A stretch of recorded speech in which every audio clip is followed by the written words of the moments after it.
የሚፈራው ኒውክሌር ቢተኮስ ምን ይፈጠራል? ፑቲን ስለ ኒውክሌር የሰጡት ማረጋገጫም።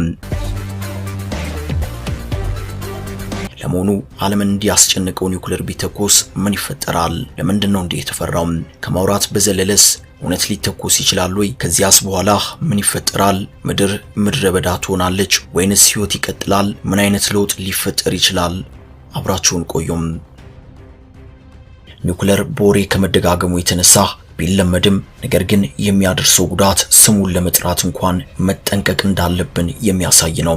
ኒውክሌር ቦምብን እጅግ የከፋና ዘግናኝ የሚያደርገው ፍንዳታው በፈነዳ ሰዓት ዘግይቶ እንዲሁም የረጅም ጊዜ በመሆኑ ነው። አንድን ትውልድ ብቻ ሳይሆን የልጅ ልጅን ጭምር የሚያጠፋ አደገኛ መሳሪያ ነው። በዚያ ላይ ፍንዳታው ከፈነዳበት ቦታ ጀምሮ እስከ 1000 ኪሎ ሜትር ርቀት ድረስ የሚገኝ ማንኛውም ነገር ከመኖር ወደ አለመኖር በቅጽበት ያሸጋግረዋል። የኒውክሌር ቦምብ በፈነዳ በሰከንድ ክፍልፋዮች ውስጥ ግዙፍ የእሳት ኳስ ይፈጠራል። መጀመሪያ ላይ አብዛኛው የሙቀት ጨረሮች በግምት ከሚለቀቀው ኃይል 1/3 የሚሆነው በመሳሪያው ውስጥ የሚገኙትን የኒውክሌር ቁሶች ለማሞቅ ይጠቅማል። ከዚያም የሙቀት መጠኑ ከፀሐይ ውስጠኛው ክፍል ጋር ተመሳሳይነት የሚኖረው ሲሆን ሙቀቱም ወደ 100 ሚሊዮን ዲግሪ ሴልሺየስ እንደሚደርስ ይነገራል። የእሳት ኳሱ በግምት እስከ 800 ሜትር ዲያሜትር ድረስ እያካለለ በፊቱ ያገኘውን ሁሉ ያውድማል። አሁንም በሰከንዶች ክፍልፋይ ውስጥ ከእሳት ኳሶቹ ሙቀት ያለው ጨረር ይለቀቃል። በተመሳሳይ ጊዜ በሰዓት 32189.69 ኪሎ ሜትር የሚከንፍ ከፍተኛ ግፊት ያለው ኃይል በተደጋጋሚ ከእሳት ኳሱ እየወጣ ይሄዳል። ይህም በምድር ላይ ያሉትን ተክሎችና አጠቃላይ ፍጥረቱን በጨረሩ ይበክላል። ይህ የሙቀት ጨረር ፍንዳታ በሁለት አይነት ዋና ዋና ደረጃዎች ይከሰታል። የመጀመሪያው በአልትራቫዮሌት የጨረር ክልል ውስጥ ለ10ዎቹ ሰከንዶች ይቆያል። ሁለተኛው ግን በጣም ገዳይ ነው።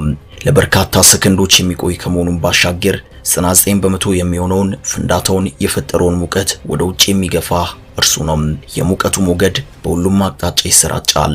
ከመሃል ተነስቶ እየጨመረ የሚሄድ 300,000 ዲግሪ ሴልሺየስ ሙቀት እየተረገበገበ ይከንፋል። ታዲያ ለዚህ ሙቀት የተጋለጠ በ11 ኪሎ ሜትር ርቀት ላይ የሚገኝ ማንኛውም ነገር የመጀመሪያ ደረጃ ቃጠሎ ሲደርስበት በ9.7 ኪሎ ሜትር ርቀት ላይ የሚገኝ ነገር ደግሞ ሁለተኛ ደረጃ ቃጠሎ ይደርስበታል። አሁን ላይ ከኒውክሌር ጨረር የሚከላከሉ መድኃኒቶች እየተመረቱ ነው።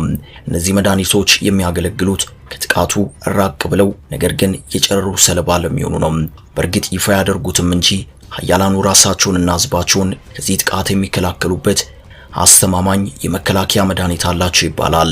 ኒውክሌር ከፈነዳ በኋላ እንኳን ለዓመታት ጉዳት ሊያስከትል ይችላል።